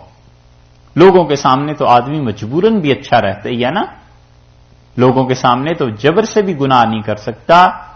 جب تک کسی انسان کی تنہائی کی زندگی اللہ کے ساتھ نہیں جڑتی اس وقت تک وہ ایمان کے حقیقی معیار اور مرتبے پر نہیں پہنچتا. بالکل تنہائی, جب کوئی نہیں ہوتا, بیوی بچے نہیں ہوتے, ماں باپ نہیں ہوتے, بہن بھائی نہیں ہوتے, یہ بھی تنہائی. اور جب ایسے بھی ہوتا ہے کہ پورے شہر میں کوئی نہیں جاننے والا ہوتا یہ آدمی کون ہے, کہاں سے آیا ہے, کس مقصد کے لیے آیا ہے, یہ بھی تو ایک تنہائی ہے. تو جب تک تنہائی کی زندگیاں اللہ کی اطاعت میں نہ آ جائیں آدمی تقوی تک نہیں پہنچتا. اللہ نے تقوی کو جو بار بار کہا ہے, ہر آدمی کو چاہیے مرد و عورت کو اپنی تنہائی پر غور کرے. اگر اللہ کے ساتھ تعلق تنہائی میں بھی قائم ہے اور خدا کی وجہ سے تنہائی میں بھی گناہ کرنے کی ہمت نہیں پڑتی, پیش نہیں آتی, اس جیسا اچھا آدمی کوئی نہیں. اور اگر صرف لوگوں کی وجہ سے رکا ہوا ہے گناہ سے تو ہے یہ بھی بڑی اچھی بات, یہ نہیں کہتے کہ بری بات ہے, شکر ہے چلو اسی وجہ سے نہیں کرتا, لیکن جدوجہد کرے اپنے آپ کو اس مقام تک پہنچانے کی کہ چاہے کوئی بھی نہ دیکھے اور چاہے کسی کو بھی خبر نہ ہو تو بھی اللہ کی نافرمانی نہ کرے. یہاں تک بات آ گئی ان کی. اب جہاد کے لیے پیسہ خرچ کرنا تھا، مال خرچ کرنا تھا. اب اللہ نے پیسے کی بات کی ہے اور ارشاد فرمایا ہے وَلَا يَحْسَبَنَّ، اور ہرگز نہ سوچیں الَّذِينَ يَبْخَلُونَ، وہ لوگ جو بخل کرتے ہیں. کیا نہ سوچیں؟ بما، جو کچھ کے آتاہم اللہ من فضل، اللہ نے اپنے فضل سے جو کچھ انہیں دیا ہے، هو خیر لہم، وہ ان کے لیے اچھا ہے. کبھی بھی یہ نہ سوچیں جو لوگ بخل کرتے ہیں اللہ نے جو کچھ انہیں دیا ہے وہ ان کے لیے بہت اچھا ہے. یہ بخل کرنا ان کے لیے بہت اچھا ہے، یہ قطعاً نہ سوچیں. بخل کہتے ہیں شرعن پیسہ اس جگہ پر خرچ نہ کرنا جس جگہ پہ پیسے کا خرچ کرنا اللہ نے ضروری قرار دیا ہے. بس اگر کوئی آدمی اپنے پیسے کو اس مقام پہ خرچ کرتا ہے جہاں پہ اللہ نے ضروری قرار دیا ہے رسول اللہ صلی اللہ علیہ وسلم نے، وہ آدمی بخل سے نکل گیا. خواہ وہ نفلی صدقہ نہ کرے، زکوٰۃ جیسے فرض ہے، صدقہ فطر واجب ہے، اسی طرح زمین ہے عشر اس کا واجب ہے، اسی طرح کفارہ ہے اس کا ادا کرنا ضروری ہے. روزے نہیں رکھے تو اس کا کفارہ ادا کرے گا، یہ ضروری ہے. جتنے مقامات پہ بھی شریعت نے فرض قرار دیا ہے کہ پیسہ خرچ کرو، اگر ان چیزوں پر خرچ کرتا رہے گا تو وہ بخیل نہیں ہے، چاہے وہ نفلی صدقہ نہ کرے. مثلا ایک آدمی زکوٰۃ دیتا ہے اپنے مال سے اور جو فرائض ہیں اس کے پورے کرتا ہے اور صدقہ فطر بھی دیتا ہے اور قربانی واجب ہے قربانی بھی دے دیتا ہے اور حج فرض ہو گیا وہ بھی کر لیتا ہے اور نفل میں ایک پائی بھی خرچ نہیں کرتا، ان لوگوں کے متعلق یہ آیت ہے بھی نہیں اور وہ بخل میں آتے بھی نہیں. یہ تو ہے مسئلے کی بات. اور اس سے ہٹ کے پھر شرعن اس چیز کو چھوڑ کے شرعی تعریف کو اگر آدمی نفلی صدقہ بھی کرے گا تو اللہ کی طرف سے اس پہ بڑا اجر ہے، بڑا احسان ہے. قرآن نے بار بار ترغیب دی ہے کہ اللہ کی راہ میں خرچ کرو اور اللہ کی راہ میں خرچ کرتا ہی رہے، یہاں تک کہ اپنے گھر والوں پہ بھی خرچ کرتا ہے تو بھی اللہ کی خوشی کے لیے خرچ کرے، نیت ٹھیک کر لے. سیدھی سادی نیت ہے کہ اللہ آپ کی خوشی کے لیے خرچ کرتا ہوں. گھر والوں کا خرچہ جو فرض اور واجب ہے وہ پورا کرتا رہے، ٹھیک ہے. اس لیے بخل اس حقیقی معنی میں نہیں، شرعی معنی میں اللہ نے لیا ہے، لغوی نہیں، شرعی معنی میں کہ وہ لوگ جو بخل کرتے ہیں وَلَا يَحْسَبَنَّ الْبَاخِلُونَ، وہ لوگ جو بخل کرتے ہیں اس کی تفسیر یہ ہوگی البخل خیر اللہ، کہ بخل ان کے لیے اچھا ہے. دیکھیے اس کو درمیان میں سے ایک ٹکڑا ہٹائیے نا، پھر بات پوری بن جائے گی.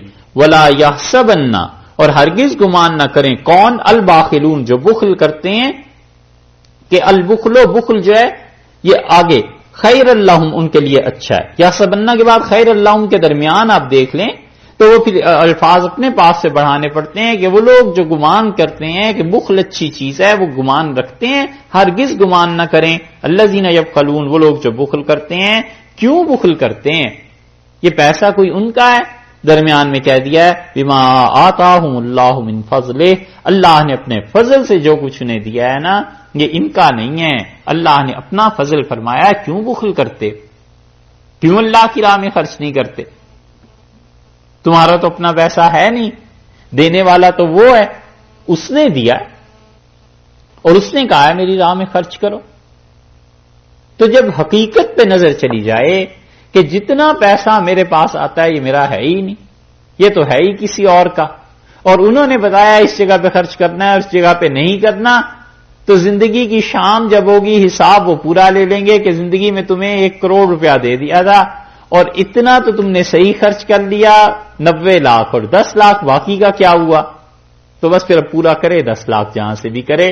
اور جب یہ پتا ہو کہ میرا تو کچھ ہے نہیں، یہ انہی کا حکم ہے، تو روکتا بھی اللہ کے لیے ہے اور دیتا بھی اللہ کے لیے. اس لیے یہ زکوٰۃ اور ان چیزوں کے علاوہ بھی کبھی کبھی فرض ہو جاتا ہے. مثلاً فقہا نے لکھا ہے کہ کوئی مسلمانوں کی حکومت ہے اسلامی اور کوئی جگہ پل نہیں ہے اور لوگوں کو دقت ہے تو فقہا کہتے ہیں اس پورے گاؤں سے جبرن اگر سرمایہ دار ہیں تو ان سے پیسہ لے لیا جائے جبرن اور اس پل کو بنایا جائے. اگر کوئی مدرسہ نہیں ہے، اسکول نہیں ہے تو اس کو بنایا جائے تاکہ عام مسلمان اس سے فائدہ اٹھائیں اور پھر وہ پیسہ وہیں سے کما کے اسے واپس کر دیا جائے.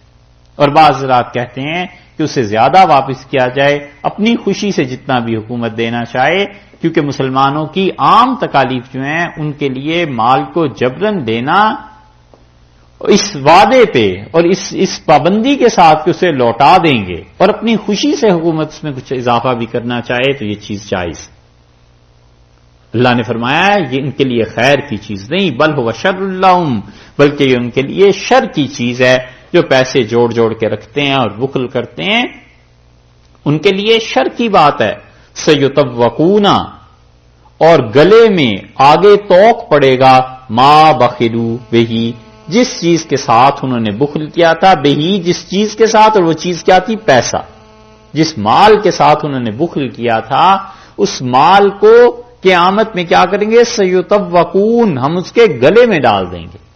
حدیث میں آیا ہے، اسی لیے رسول اللہ صلی اللہ علیہ وسلم نے فرمایا جو مال جس پہ زکوٰۃ ادا نہیں کی جائے گی قیامت کے دن وہ سانپ بنا کر اس کے گلے میں ڈال دیں گے اور وہ سانپ سے ڈسے گا اور وہ چیخے گا اور وہ پوچھے گا تم کون ہو؟ تو کہے گا وہی تمہارا مال ہوں جسے تم نے دنیا میں سمیٹ لیا.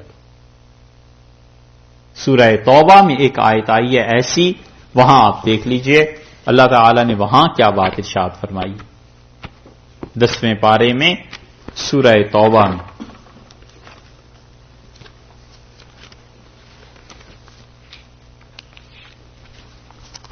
سورہ توبہ نمی سورت ہے.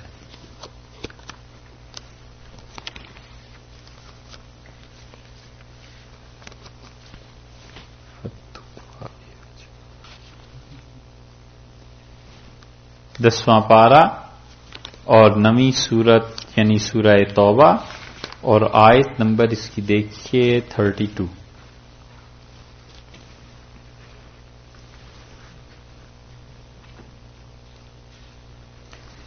ملی جی؟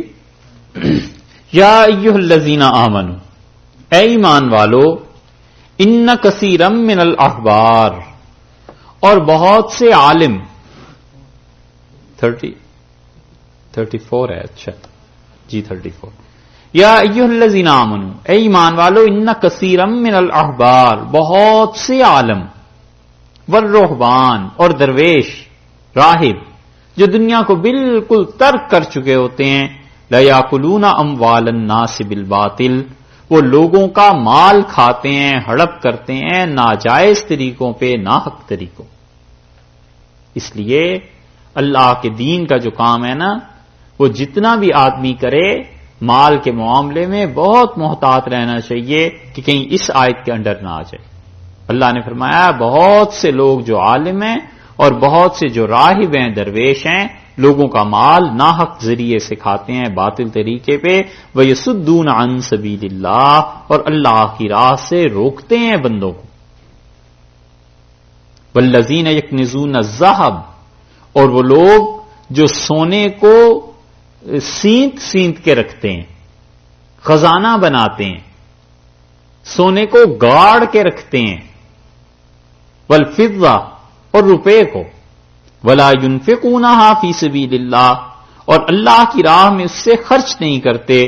فبشرہم بعذاب علیم، اور انہیں بتا کہ دکھ کی مار قیامت میں انہیں پڑے گی. اللہ کی راہ میں خرچ کرنے کا مطلب یہ ہے کہ زکوٰۃ دیتا رہے، جس کا حق بنتا ہے اس کا حق پہنچاتا رہے، ان کے حقوق مار کے زکوٰۃ نہ دے کے پیسہ اپنے پاس رکھا ہے. اللہ نے فرمایا انہیں عذاب بھی دیں گے. کیسا؟ یوم یحما علیہا فی نار جہنم، جس دن جہنم کی آگ پر اس سونے اور چاندی کو پگھلا دیں گے. فتقوا بہا جباہم، اور اس سونے اور چاندی کا جو ملغوبہ ہوگا کھولتا ہوا، اس سے ہم کیا کریں گے؟ ان لوگوں کی کروٹوں کو، ان کے پہلوؤں کو داغ دیں گے، اوپر سے لے کے نیچے تک بہا دیا جائے گا سونا اور چاندی کھولتا ہوا گرم ان کے جسم پہ، تاکہ جلیں بھی، عذاب بھی ہو اور پتہ چلے گے. وہ جنوبہم، جباہم ان کے ماتھے پر، جب کہتے ہیں ماتھے کو، ان کے ماتھے پر مہر لگا دیں گے اس سے، اور ان کی کروٹوں پہ، وظہورہم ان کی پیٹھ پہ، اور کہیں گے ھذا ما کنزتم لانفسکم، یہ ہے وہ پیسہ جو تم نے اپنے لیے جمع کر کے رکھا تھا، فذوقوا ما کنتم تکنزون، اب مزہ چکھو اس پیسے کا جو تم بچا بچا کے رکھتے تھے۔ اتنی شدید وعید ہے زکوٰۃ نہ دینے پہ، اور جہاں پر مال خرچ کرنا ہے وہاں پہ مال خرچ نہ کرنے پہ اللہ نے بتایا ہے سیطوقون ما بخلوا بہ یوم القیامہ، اور قیامت کے دن جس نے بخل کیا تھا اس کے گلے میں ڈال دیں گے ہم اس کا بخل، وہ پیسہ مال جتنا تھا بخل کی وجہ سے وہ سانپ بنا کر گلے میں ڈال دیا جائے گا، بھگتو اس کو۔ وَلِلَّهِ مِيرَاثُ السَّمَاوَاتِ وَالْأَرْضِ، اور لوگوں اللہ وارث ہے آسمانوں کا بھی اور زمین کا بھی۔ کیا بات، اور اللہ وارث ہے آسمانوں کا بھی اور زمین کا بھی۔ تم مر جاؤ گے تو مال کسی کے لیے چھوڑ جاؤ گے، وہ مر جائے گا تو اپنی اولاد کے لیے چھوڑ جائے گا، ساری دنیا بھی مر جائے تو آخر یہ مال جانا کہاں ہے؟ للہ میراث السماوات والارض، اللہ ہی کے لیے آسمان سارے کے سارے اور زمین بھی، یہ پھر خدائی کے پاس پہنچ جانا، تو مال تمہارا تھوڑا ہی ہے، خرچ کرو ہماری راہ میں۔ واللہ بما تعملون خبیر، اور جو کچھ تم کرتے ہو اللہ تعالیٰ کو خوب خبر ہے اس چیز کی، کس نیت سے خرچ کرتے ہو، اخلاص رکھو اپنی نیتوں میں، اللہ کے لیے خرچ کرو، اس لیے خرچ نہ کرو کہ اس سے تم کچھ دنیاوی فائدہ اس کے ریٹرن میں لوگوں سے اٹھاؤ گے، میں ہی مالک ہوں، میں وارث ہوں ساری کی ساری چیزوں۔ اللہ تعالیٰ نے میراث اور وارث کا لفظ لگا کر یہ بتا دیا کہ تمہاری اپنی کوئی چیز نہیں، یہ چیزیں ہماری ہیں، ہم نے دی ہوئی ہیں، اور ہم نے برتنے کو استعمال کرنے کو دی ہیں، وگرنہ کیا ہوگا؟ اللہ کے یہاں پکڑے جاؤ گے۔ لقد سمع اللہ، اور اللہ نے یقیناً سنی، قول الذین قالوا، ان لوگوں کی بات۔ لقد میں قسم ہے اصل میں، یعنی ہمیں اپنی قسم ہے کہ ہم نے اس بات کو سنا ہے۔ لقد جو ہے بہت مبالغے کے لیے استعمال ہوتا ہے، اور قد اگر ماضی پر آ جائے تو قسم کے معنی میں آتا ہے۔ یہ دیکھیے نا، سمع ماضی ہے نا، سنی، اور قد اس سے پہلے آ گیا، تو ماضی پر جب قد آ جائے تو عربوں کے ہاں لغت کے مطابق وہ قسم کے لیے استعمال ہوتا ہے، اور لام اس پہ مزید اضافے کے لیے لگا دیا ہے۔ لقد سمع اللہ، یقیناً خدا کی قسم خدا نے یہ بات سنی ہے، قول الذین، ان لوگوں کا جملہ، قالو جنہوں نے یہ بکا، جنہوں نے یہ کہا، ان اللہ فقیر، اور اللہ تعالی محتاج ہے، ونحن اغنیاء، اور ہم دولت مند۔ یہ ہیں یہودی۔ اللہ نے فرمایا اچھا یہ کہتے ہیں سنکتب، اب ہم نے لکھ لیا ہے۔ جو وعید اس میں ہے نا،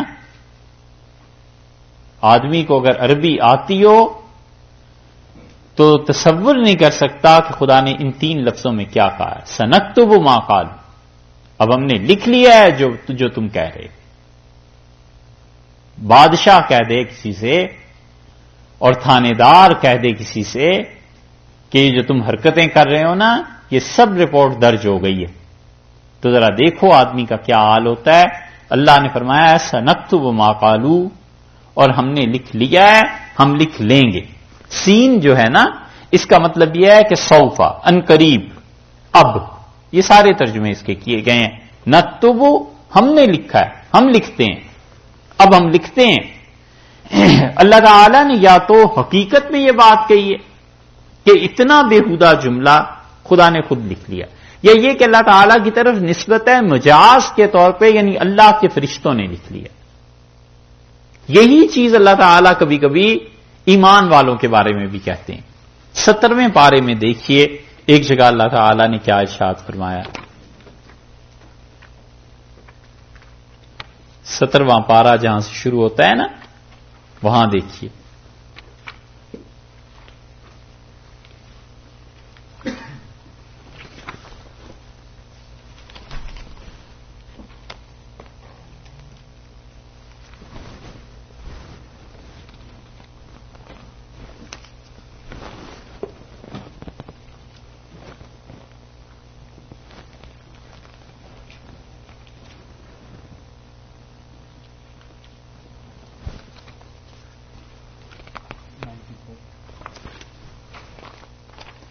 سورہ انبیاء 21 اور آیت نمبر دیکھیے 94.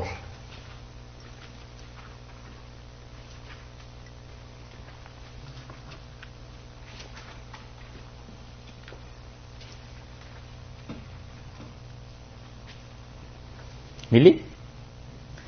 فَمَن يَعْمَلْ مِنَ الصَّالِحَاتِ، اور جو کوئی عمل کرتا ہے صالحات نیکی کا،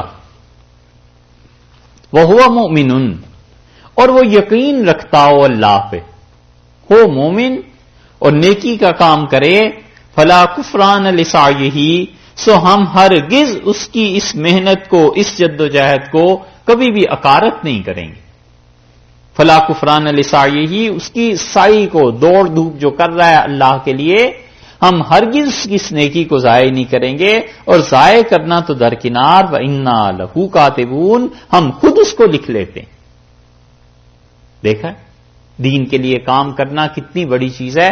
اللہ نے فرمایا فَمَن يَعْمَلْ مِنَ الصَّالِحَاتِ، اور جو کوئی نیکی کرتا ہے، ہاں شرط یہ ہے کہ وہ مومن، مومن ہو، ہم سے توقع رکھے کہ ہم اسے اجر دیں گے. فلا کفران لسعیہ، ہم اس کی نیکی کو ضائع نہیں کرتے، اس کی دوڑ دھوپ کو. وَإِنَّا لَهُ كَاتِبُونَ، اس کو تو ہم خود لکھ لیتے. یہی ٹھیک یہاں بات کہی ہے کہ اتنا بڑا جملہ ہمارے متعلق کہتے ہیں سَنَكْتُبُ مَا قَالُوا، جو کچھ انہوں نے کہا ہے اب ہم نے اسے لکھ لیا. اس لکھنے کا کیا نتیجہ نکلا؟ اس لکھنے کا فرق یہ پڑ گیا ہے کہ آگے دیکھیے، وَقَتْلَهُمُ الْأَنْبِيَاءَ، اور انہوں نے قتل کیا ہے انبیاء علیہ الصلوۃ والسلام کو، بغیر حق، بغیر کسی وجہ کے. اب انہوں نے تو قتل نہیں کیا تھا، اللہ نے انہیں کیوں کہا ہے؟ اس پہ امام قرطبی رحمت اللہ علیہ لکھتے ہیں، وہ کہتے ہیں کہ انہوں نے تو قتل نہیں کیا تھا جو مدینہ منورہ کے یہودی تھے، مگر ان کے آباء و اجداد نے تو قتل کیا تھا نا، اور انہوں نے ان کے قتل کو کبھی بھی برا نہیں کہا. تو اس سے معلوم ہوا کہ جو آدمی گناہ کے کسی کام سے راضی ہو وہ بھی اسی کے مطابق ہو جاتا ہے. اس لیے گناہ پر کبھی رضامندی کا اظہار نہ کرے. ایک جگہ کوئی شراب پیتا ہے تو یہ اس پہ خوشی کا اظہار نہ کرے کہ اچھا ہے میں خانہ کھل گیا، شراب خانہ کھل گیا، چاہے یہ پیتا ہے خود یا نہیں پیتا، مگر جب یہ اس پہ خوشی کا اظہار کرے گا پکڑا جائے گا، کیونکہ اللہ نے کہا ہے کہ انہوں نے قتل کیا ہے مدینہ منورہ کے یہودیوں نے انبیاء علیہ السلام کو. انہوں نے تو نہیں کیا، ان کے باپ دادا نے کیا تھا، مگر یہ چونکہ اس کفر پہ، اس قتل پہ راضی ہے نا، اللہ نے کہا انہوں نے ہی کیا. اس سے معلوم ہوتا ہے کہ گناہ پہ رضامندی وہ خود بھی گناہ ہے. سنکتب ما قالوا، اب ہم نے لکھ لیا ہے جو کچھ انہوں نے کہا ہے، اور ان کی حالت یہ ہے کہ قتلہم الانبیاء بغیر حق، بغیر کسی وجہ کے یہ قتل کرتے رہے. اب یہ قتل کا جو جملہ ہے اس میں اور اس سے پہلے میں فرق کیا ہے؟ مفسرین کہتے ہیں کہ ایک جماعت تو اس طرف گئی ہے کہ وہ کہتے ہیں یہ دونوں جملے در حقیقت یہودیوں کے ہی، اللہ تعالی کے لیے جو انہوں نے بکی ہے بات علیہ باللہ وہ بھی یہودیوں کی ہے، اور اسی لیے اللہ نے فرمایا ہم نے لکھ لیا، اور اللہ نے فرمایا یہ تو قتل بھی کرتے رہے ہیں وہ بھی ہم نے لکھ لیا. دونوں چیزیں، یہ واو جو ہے نا درمیان میں آیا وَقَتْلَهُمُ الْأَنْبِيَاء، یہ واو کا مطلب یہ ہے کہ اور یہ بھی، یہ جملہ بھی اور یہ بھی، دونوں چیزیں ہم نے لکھ لی ہیں. یہ تو وہ کہتے ہیں یہ سب یہودیوں کا ہے. وَنَقُولُ ذُوقُوا، اور جب یہ آئیں گے ہمارے پاس ہم کہیں گے ذُوقُوا عذاب الحریق، چکھو اس جہنم کو، چکھو اس آگ کو. اب پتا چلا جلن کی مار تمہیں پڑے، تم خدا کے متعلق ایسی بات کرتے تھے.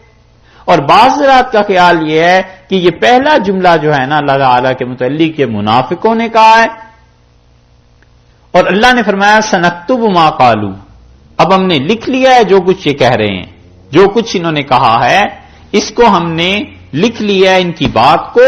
وَقَتْلَهُمُ الْأَنْبِيَاءَ بِغَيْرِ حَقٍّ، اور وہ بھی لکھ لیا ہے وہ جو یہودی قتل کرتے رہے ہیں. تو منافق اور یہودی دونوں کو اللہ نے ایک ہی جرم میں گنوا دیا. تو کہتے ہیں کہ قتل کا جرم تو یہودیوں کا اور یہ قول منافقین کا. تو اس سے دو باتیں پتا چلی. ایک تو یہ پتا چلا کہ ان دونوں کے لیے ایک ہی بات اللہ نے کہی ہے سنکتب ما قالوا، جو کچھ انہوں نے کہا ہم نے لکھ لیا ہے. یہ وعید، یہ دھمکی، یہ بات دونوں کے لیے. اور دوسرے وہ کہتے ہیں یہ پتا چلا کہ جرائم اتنے سنگین ہیں، اتنے سنگین ہیں، ان دونوں جرائم کو اللہ نے کہا سنکتب ما قالوا، اب ہم نے لکھ لیا ہے، ہم بھولنے والے نہیں ہیں. اور جب تم ہمارے پاس آؤ گے وَنَقُولُ، ہم کہیں گے ذُوقُوا عذاب الحریق، اب ہماری بات سنو اور یہ جلن کی مار تمہیں پہنچے اسے چکھو.